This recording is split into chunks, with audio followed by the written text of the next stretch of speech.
Now, what can I tell you of the MasterPath? Just very briefly, we have the Eastern concept of God and we have the Western concept of God.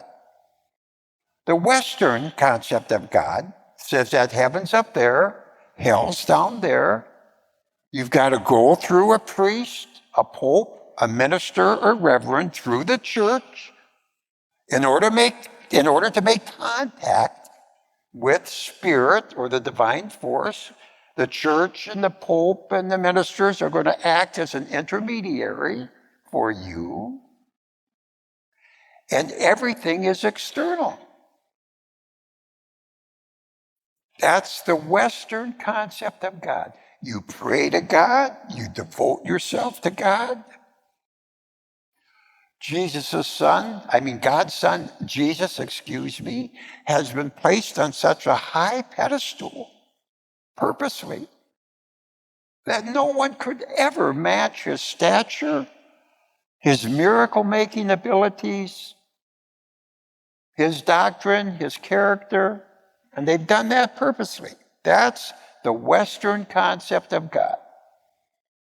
The best you can do is get holes in your jeans from getting on your knees and praying devotedly to Spirit or God. And I don't mean that as a slam. I mean, that's the best you can do.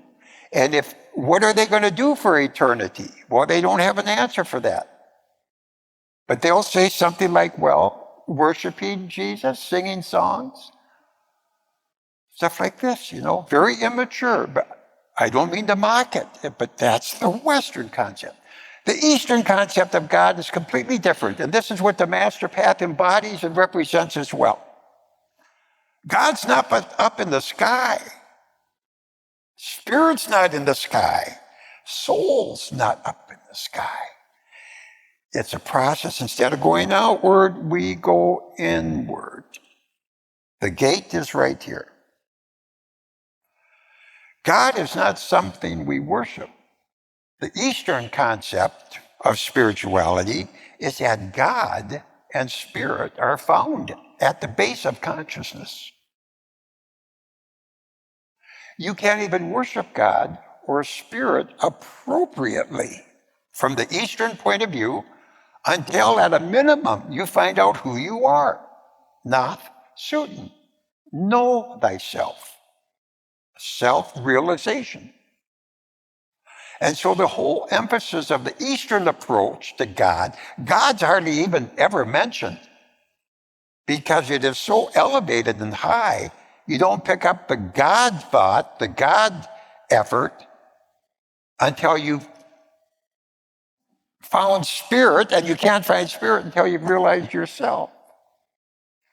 So the whole emphasis on Eastern spirituality is self and God realization. But you must have self-realization first. So that's basically, in a nutshell, the broad difference between American or Western spirituality and Eastern. Now, if you want to do the Western spirituality, that's more of a contract. When you do Eastern spirituality, that's more of an encounter.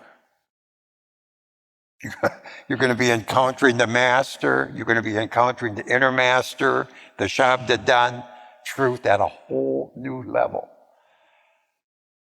In the church, you're worshiping. On the MasterPath, you're the kingpin, the queenpin. It all revolves around you and transpires within you. It's an encounter with spirit, the master, soul, your own power, love, and wisdom. You don't get any of this going outward. So that's the broad difference.